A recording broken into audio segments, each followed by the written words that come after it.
Vicente de Carvalho, que foi um poeta, jornalista, magistrado e também político brasileiro, uma das grandes mentes do nosso país, certa vez ele falou o seguinte, olha só: felicidade, árvore frondosa de dourados pomos, existe sim, mas nós nunca a encontramos porque ela está sempre onde nós a pomos, e nunca a pomos onde nós estamos. Achei um verso muito interessante e que traz uma grande verdade. O que o Vicente de Carvalho está falando é que nós normalmente colocamos a nossa felicidade junto com algumas coisas que ainda precisam acontecer. É como se a felicidade tivesse, digamos assim, alguns pré-requisitos para que ela realmente acontecesse. Por exemplo, a gente pode pensar ou viver como se a hora que eu ganhar aquela promoção, a hora que eu passar naquele concurso, a hora que eu conseguir aumentar o meu faturamento, a hora que a minha empresa deslanchar, aí sim a vida vai ser diferente, aí sim a gente vai viver melhor, aí eu vou ter dinheiro para fazer as férias que eu quero, vou ter dinheiro para comprar a casa que eu gostaria, aí a vida vai. Ou talvez não nessa área, talvez de negócio, talvez a gente pode pensar algo mais na área de relacionamentos, a hora que eu encontrar um grande amor, uma pessoa que vai ficar do meu lado, uma pessoa que vai realmente me amar e me valorizar do jeito que eu sou, aí sim a vida vai. É como se a gente estivesse pensando, aí sim eu vou ser realmente feliz. Ou talvez, especialmente para quem já é casado, às vezes a gente pode pensar a hora que a gente tiver filhos. Esse é um pensamento bem frequente, especialmente para pessoas que têm problemas de fertilidade, dificuldade de engravidar e tal. Então muitas vezes elas acabam pensando, a hora que a gente finalmente conseguir ter filhos, a hora que finalmente a adoção vir, a hora que finalmente o tratamento der certo, aí a felicidade vai, aí vai dar certo. Ou talvez algo que pode ser bastante comum ainda hoje, de repente a gente pensa assim, algo mais relacionado com a nossa estética, com a nossa forma física, a hora que eu perder peso, a hora que eu tiver o corpo que eu quero, a hora que de repente eu conseguir fazer aquele procedimento estético que eu estou tanto sonhando, aí a vida vai, aí as coisas vão, aí sim vai dar certo, aí a vida deslancha. Bom, qual que é o problema? O problema é que dificilmente a gente está com tudo em dia. Você vai concordar comigo que normalmente uma ou duas áreas dessa vida, pelo menos, elas normalmente vão estar com problemas. A gente nunca consegue estar exatamente com tudo em dia, sem falar que a vida ela é bastante dinâmica, né? A vida ela é bem cheia de altos e baixos. Então, por exemplo, no nosso trabalho, às vezes a gente está com tudo bem, está tudo certo, mas talvez daqui a pouco já não está mais, ou talvez daqui a pouco já se recupera de novo, porque a vida ela é cheia de altos e baixos com todos nós. E se a nossa felicidade estiver presa às circunstâncias, ela também vai ficar aumentando e diminuindo conforme esses altos e baixos. A gente não vai conseguir experimentar uma felicidade realmente duradoura. E aí acontece, como o Vicente de Carvalho falou, a gente acaba vivenciando uma felicidade que é como uma árvore, que nunca está onde a gente também está. É sempre uma alegria que logo passa de novo. Bom, mas seria possível viver feliz, independente das circunstâncias? Seria possível experimentar felicidade, mesmo se o trabalho não der certo? Mesmo se de repente eu não conseguir encontrar um grande amor, mesmo se de repente eu não conseguir ter filhos, mesmo se aquilo que eu tanto sonho não acontecer, ainda é possível experimentar felicidade?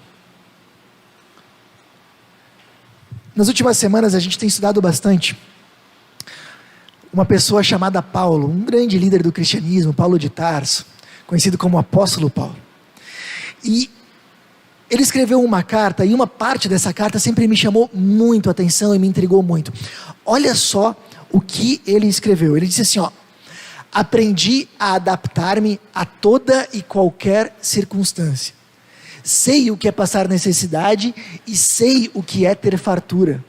Aprendi o segredo de viver contente, olha só, em toda e qualquer situação, seja bem alimentado, seja com fome, tendo muito ou passando necessidade.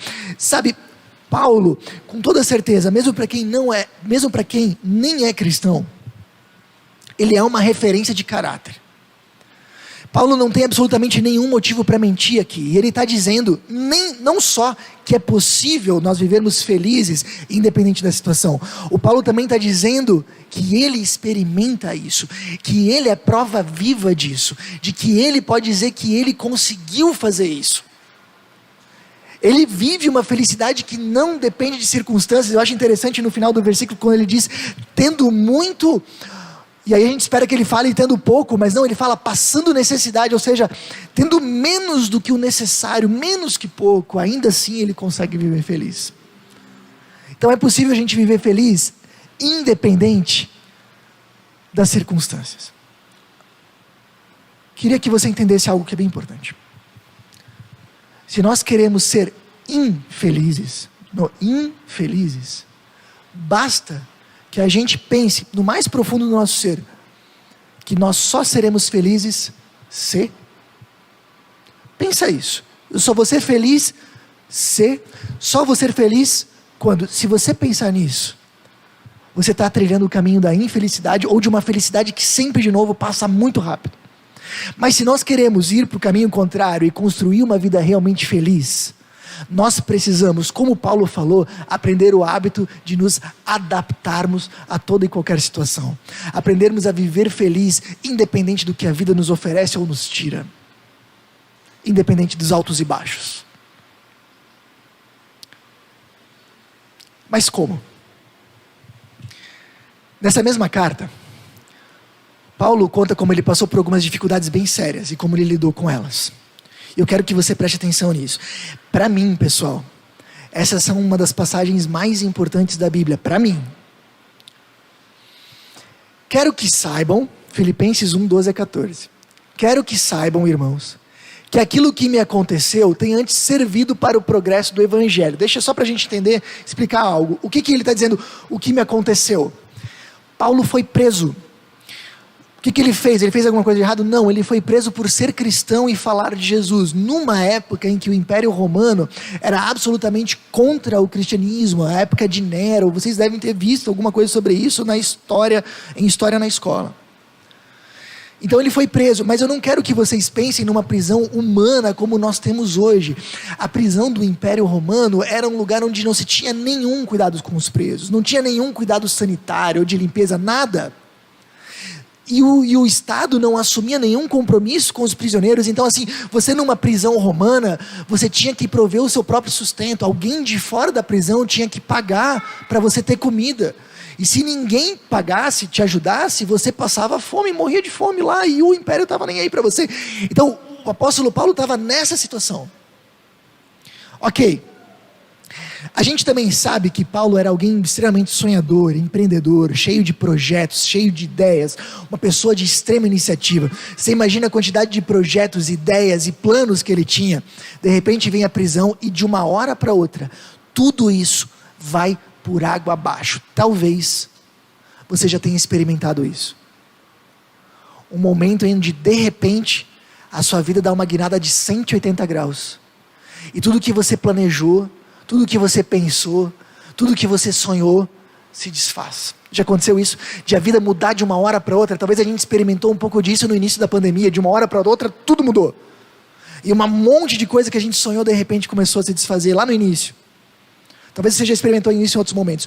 Como o Paulo lida com uma situação tão complicada? Ele diz o seguinte: como resultado, tornou-se evidente a toda a guarda do palácio e a todos os demais que estou na prisão por causa de Cristo. E a maioria dos irmãos, motivados no Senhor pela minha prisão, estão anunciando a palavra com maior determinação e destemor. Sabe o que ele está falando? Ele está dizendo mais ou menos assim: eu não estou muito preocupado com isso. Eu não estou muito derrubado com isso. Eu não estou muito desanimado com isso. É como se ele estivesse dizendo: eu estou bem. Sabe por quê? Porque o fato de eu estar na prisão tem feito com que outras pessoas, motivadas pelo meu exemplo, falem de Jesus a outras pessoas. O fato de eu estar na prisão tem me dado a possibilidade de falar para Jesus, para os guardas aqui da prisão, do palácio do imperador onde eu estou, e eu não teria essa oportunidade se eu não tivesse preso. Então eu estou bem, eu estou bem. Mas não é só isso. Paulo tem que lidar com outro problema. Ele diz assim, ó: é verdade que alguns pregam a Cristo por inveja e rivalidade, mas outros o fazem de boa vontade. Estes o fazem por amor, sabendo que aqui me encontro para a defesa do Evangelho. Aqueles que pregam a Cristo por ambição egoísta, sem sinceridade, pensando que me podem causar sofrimento enquanto estou preso. Os estudiosos da Bíblia são unânimes em dizer que existia aqui um grupo de pessoas, pastores, pregadores, que aproveitaram a oportunidade de Paulo estar preso e começaram a falar mal dele. Talvez falavam coisas do tipo: bom, se Paulo fosse um homem de Deus mesmo, não estaria preso. Olha só, se Paulo fosse realmente uma pessoa de Deus, ele não estaria nessa situação. Provavelmente ele tinha pecados escondidos e Deus está castigando. Eles aproveitaram a oportunidade para difamar o Paulo, para falar mal dele injustamente.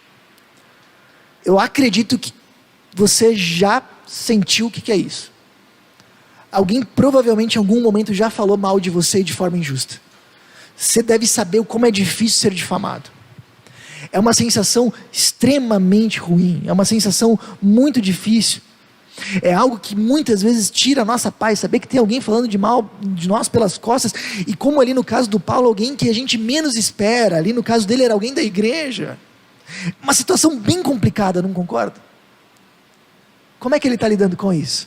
Ele diz o seguinte: mas, que importa? Olha só, o importante é que de qualquer forma, seja por motivos falsos ou verdadeiros, Cristo está sendo pregado, e por isso me alegro. De fato continuarei a alegrar-me, pois sei que o que me aconteceu resultará em minha libertação, graças às orações de vocês e ao auxílio do Espírito de Jesus Cristo. Ele está dizendo: pessoal, não me importo com isso, não tem problema. Tem pessoas que estão falando mal de mim, estão prejudicando a minha imagem, não tem problema. Sabe por quê? Porque a imagem de Jesus está indo adiante. Eles podem estar prejudicando a minha imagem, mas a imagem de Jesus eles não estão falando bem. Então por mim eu não me importo. Eu não me importo com o que falam de mim, eu me importo com o que falam de Jesus. Então para mim está ok. Cara, que força, percebe? Que força de caráter. E tem mais um problema, eu prometo que esse é o último, tá? Ele na sequência diz assim, ó: aguardo ansiosamente e espero que em nada serei envergonhado. Pelo contrário, com toda a determinação de sempre, também agora Cristo será engrandecido em meu corpo, quer pela vida, quer pela morte, porque para mim o viver é Cristo e o morrer é lucro.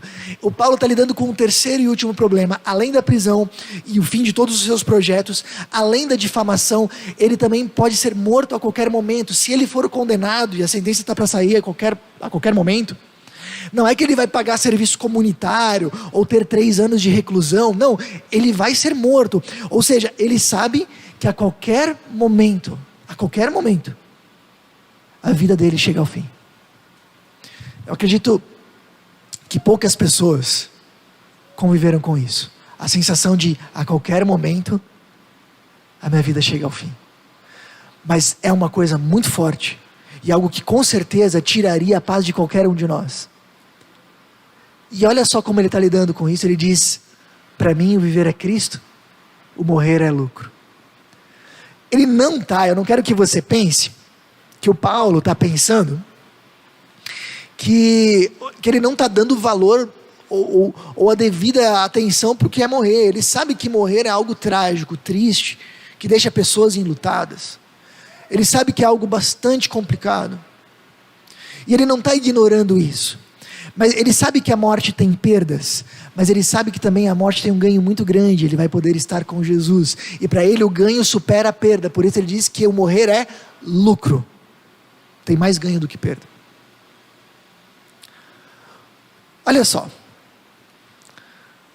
Paulo está lidando com os maiores problemas que qualquer pessoa pode passar: o fim de todos os seus sonhos, difamação, o fim da sua imagem e a morte iminente.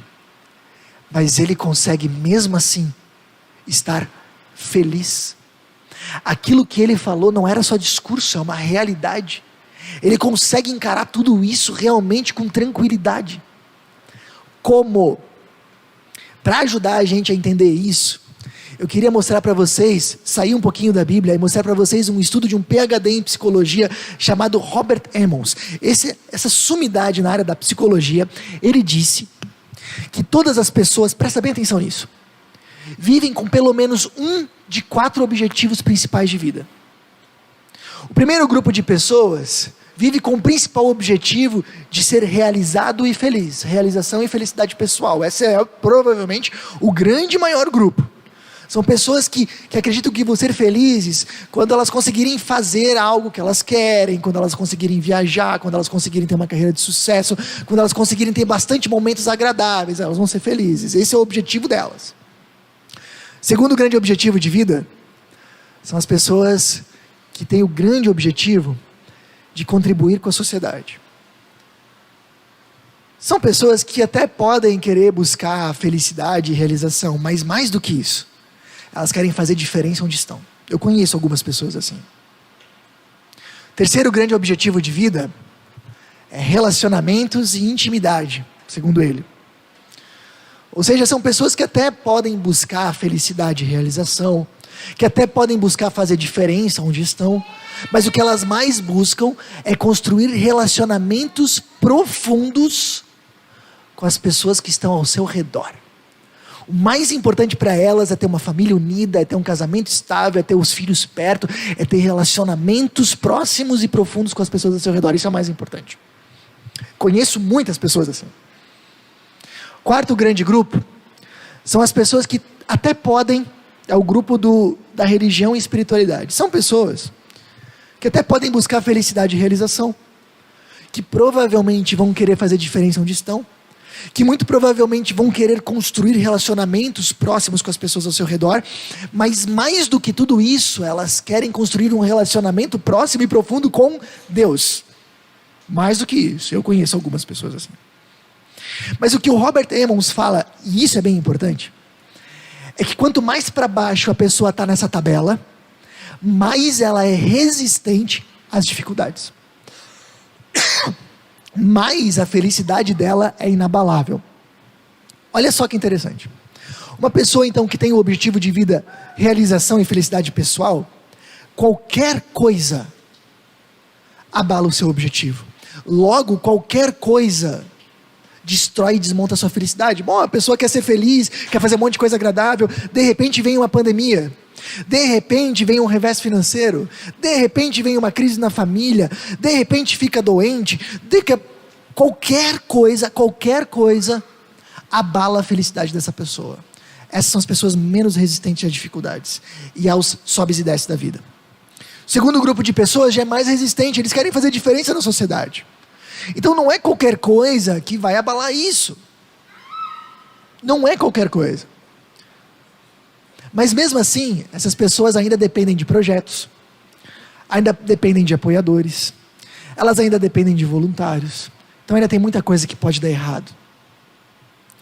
Agora, as pessoas que estão no grupo de baixo, relacionamentos e intimidade, essas é bem difícil de serem abaladas. Ficaram doentes, não tem problema, os relacionamentos podem até se aprofundar no momento de doença. Passaram por uma crise conjugal, não tem problema, depois que a crise passa, o relacionamento pode ter até se aproximado. Passaram por um revés financeiro, não tem problema, talvez até nesse momento de angústia, a família se una novamente. É difícil, mas ainda é possível, porque essas pessoas ainda podem perder as pessoas amadas, ou elas podem ficar longe das pessoas que elas amam, assim como Paulo. Então a felicidade delas ainda é abalável. Mas o que o Robert Emmons, repara, não é alguém da teologia e da Bíblia, não é um pastor, é um psicólogo dizendo, é que as pessoas que têm o objetivo de vida, de viver mais próximas de Deus, de construir um relacionamento mais profundo com Deus, essas têm uma felicidade inabalável. Porque por mais que as circunstâncias da vida consigam tocar as outras áreas, essa é uma área que nada, em momento nenhum pode tirar. O que o Robert Emmons fala é que essas pessoas, elas podem até ser abaladas na sua realização ou felicidade pessoal, ou por exemplo, nos seus relacionamentos, e talvez a sua felicidade vai ser abalada, mas elas conseguem se recuperar muito bem. Por quê? Porque o objetivo central delas, ninguém mexe. Não importa o que elas passem, Elas podem ficar doentes, elas podem perder oportunidades, elas podem perder um emprego, mas elas conseguem viver com Deus. Não só isso, todas essas dificuldades são oportunidades para aprofundar o relacionamento com Deus. Elas podem, inclusive, diante da morte, continuar com seu objetivo de vida absolutamente intacto. Agora, olha para o que Paulo disse. Ele falou que não tem problema ser preso, porque o nome de Jesus está indo adiante. Que não tem problema ser difamado, porque a imagem de Jesus está intocada. Que não tem problema morrer, porque ele vai estar com Jesus. Se a gente volta para a tabela do Robert Emmons, a gente pode falar com segurança que o objetivo central de Paulo era viver com Deus, e por causa disso, nada dessas circunstâncias e muitas outras que ele enfrentou, pôde tocar a sua felicidade. Acredito que para ele, construir relacionamentos com outras pessoas era importante, tanto é que ele está escrevendo essa carta com esse objetivo. Acredito que para ele fazer diferença era muito, muito importante, ele fala isso em outros momentos. Acredito que de repente realização e felicidade pessoal, se vier, seria muito bem-vindo. Então as coisas que vieram na vida dele talvez até o abalaram em algum momento, mas ele se recuperou muito fácil, porque o objetivo central da vida dele nunca foi atacado. Dá para entender? Então, o que basicamente a Bíblia vai dizer, e a psicologia vai concordar, é que a única maneira da gente viver feliz em todos os momentos é se o nosso objetivo central for construir um relacionamento profundo com Deus. É a única forma. Porque enquanto a gente colocar a nossa felicidade em circunstâncias, ela vai estar subindo e descendo. Mas só se a gente colocar num relacionamento com Deus, que é a única coisa da vida que não sobe e desce. É a única forma da gente ter uma felicidade constante.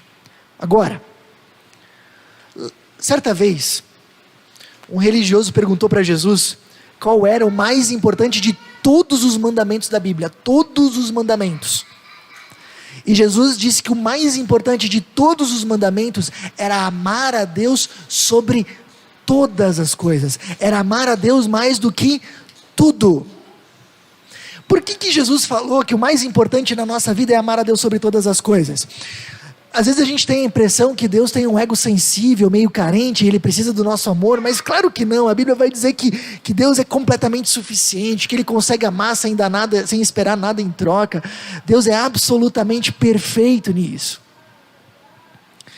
Jesus disse que o mais importante é nós aprendermos a amar a Deus sobre todas as coisas, porque Ele sabe que essa é a única forma de nós vivermos bem. Porque Jesus sabe que nós somos criados para experimentarmos o amor de Deus e aprendermos a amar a Deus.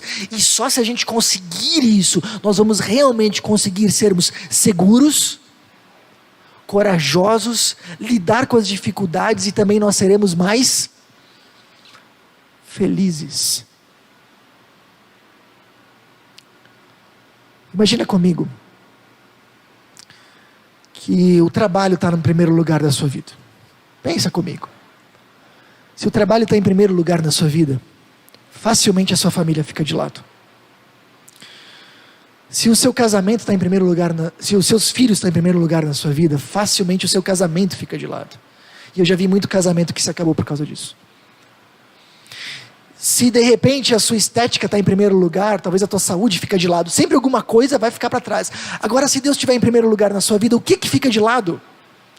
Nada. Vai ter um lugar bom para os seus filhos? Vai. Vai ter um lugar bom no seu coração para o seu cônjuge? Vai. Vai ter um lugar adequado no seu coração para o seu trabalho? Vai. Vai ter um lugar adequado no seu coração, inclusive para o dinheiro? Vai. Nada fica de fora. É o único jeito de nós vivermos bem, equilibrados e numa felicidade que não passa. Então, Jorge, eu quero viver uma felicidade que não depende de circunstâncias. Qual é o teu objetivo? Aprenda a amar a Deus mais que tudo. É a única forma. Aprenda a amar a Deus sobre todas as coisas. Qual é o problema? O problema é que o que nós amamos está frequentemente fora de ordem. e ocupa o lugar de Deus. É muito comum que as coisas boas da nossa vida acabem ocupando um lugar inadequado no nosso coração.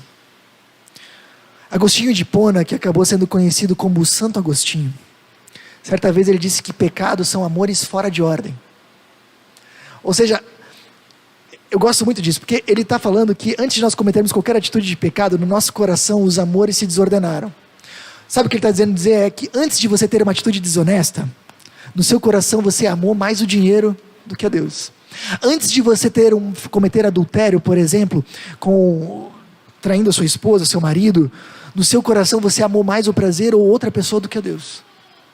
Então, sempre antes de uma atitude de pecado, os nossos amores dentro de nós estão desalinhados, estão desorganizados. A gente deixou de amar Deus em primeiro lugar.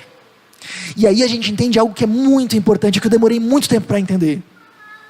O maior desafio de uma vida de fé, o maior desafio da vida cristã, não é nós lidarmos com as coisas ruins. Elas de fato são difíceis muitas vezes, mas não é o nosso maior desafio, porque com as coisas ruins a gente simplesmente sabe que a gente não pode, que a gente tem que tirá-las da nossa vida. O nosso maior desafio é darmos um lugar adequado para as coisas boas e garantirmos que elas não vão ocupar o lugar de Deus, porque isso acontece de fato muito. Esse é o nosso grande desafio. Sandra, pode chamar. E qual seria a solução? Avalie com sinceridade e com a ajuda de Deus. O que tem ocupado o primeiro lugar no teu coração? Avalie com sinceridade se algo não tem ocupado o lugar de Deus na tua vida. E isso muitas vezes é difícil da gente perceber. Entender como é que os nossos amores, como é que as nossas prioridades dentro do nosso coração estão organizadas, é frequentemente difícil de entender. Eu tenho 2 dicas para vocês. Primeiro, um grande autor da nossa época, James Hunter, falou: o amor é o que o amor faz, não o que o amor fala. Então olha para o que você faz e para a maneira como você organiza seu tempo. Eu já vi muita gente que disse que Deus está em primeiro lugar na sua vida, mas quanto tempo você tem dado para Deus na sua agenda?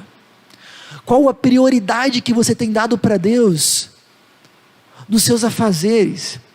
Você é daquelas pessoas que de fato tiram tempo para estar com Deus, tiram tempo para ler a Bíblia, para orar, para estar num culto como esse como prioridade, ou você vem quando não tem outra coisa para fazer?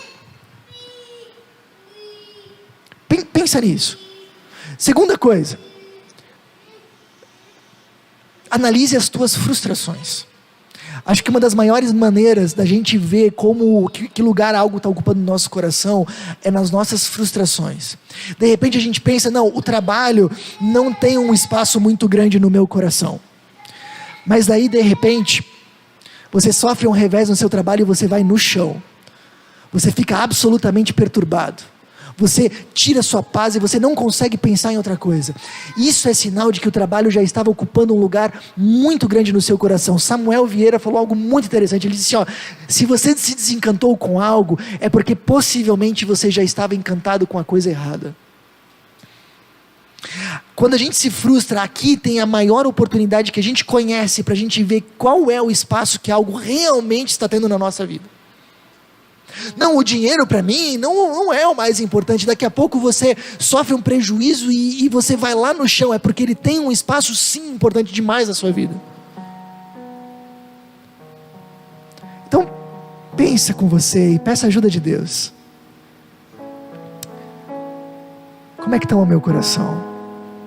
O que talvez tenha ocupado o lugar de Deus? O segredo não está em nós amarmos menos as outras coisas. Eu não vou dizer para você amar menos os seus filhos ou amar menos o seu trabalho. O segredo está em nós aprendermos a amar mais a Deus. Aqui está a solução. Como é que eu aprendo a amar mais a Deus? A única forma, pessoal, é em primeiro lugar experimentando o amor dele. Sabe o que eu acho interessante? O Paulo falou que ele conseguiu lidar com a prisão injusta, com a difamação e com a ameaça de morte.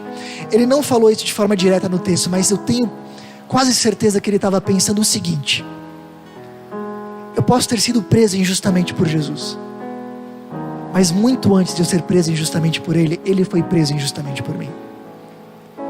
E eu fui preso injustamente porque eu não tinha outra opção.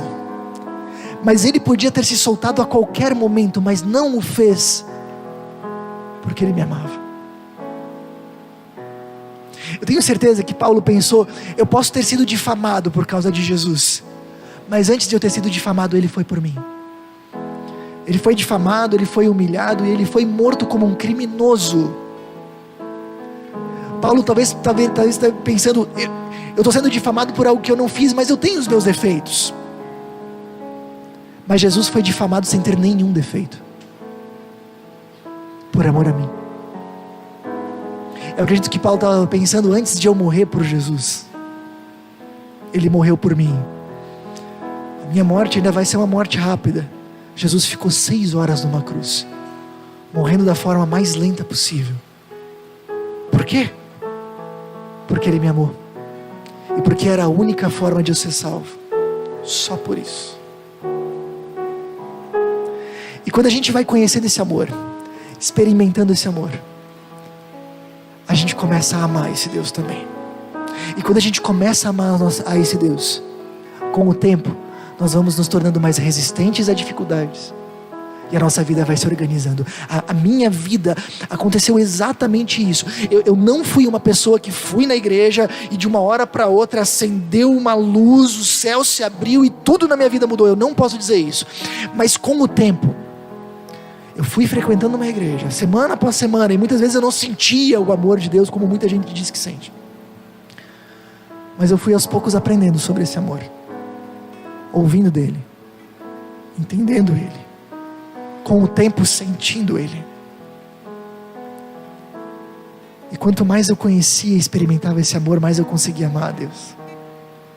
E quanto mais eu amava a Deus, mais as circunstâncias da vida e os sobes e desces se tornavam menos importantes. Quanto mais eu amava a Deus, mais a minha vida se organizava. Essa é a minha história. Essa é a história de Paulo, e essa pode ser a sua história. Aprenda a amar a Deus sobre todas as coisas, e você vai experimentar uma felicidade que nada no mundo vai poder te tirar. Se você quer dar esse passo, eu te convido a avaliar algumas coisas. O que você tem amado mais do que tudo? O que pode estar ocupando o lugar de Deus na sua vida? Pense com sinceridade. O que você tem amado mais do que a Deus? O que você tem dado mais prioridade e preferência do que a Deus? O que tem ocupado o primeiro lugar no seu coração? Pensa com carinho nisso. Segundo, suas frustrações, a maneira como você lida com o tempo, tem mostrado algum amor fora de ordem? Qual? Eu queria convidar vocês a tomarem 3 decisões nessa noite, encorajar vocês. Primeiro, decida conhecer cada vez mais o amor de Deus. Está aqui, decida conhecer cada vez mais o amor de Deus. Talvez você vai fazer isso lendo a Bíblia, vindo toda semana, lendo um livro, orando. Mas decida conhecer cada vez mais e experimentar mais esse amor. 2, decida amar a Deus sobre tudo. Decida que nada no teu coração vai ocupar um espaço maior do que Deus. Eu queria te convidar a uma terceira e última decisão. Decida influenciar pessoas a amarem a Deus. Você pode ser um instrumento para que pessoas experimentem esse amor e essa felicidade. Você pode ser um instrumento de Deus no seu trabalho, na sua academia, na sua vizinhança, para que pessoas experimentem isso.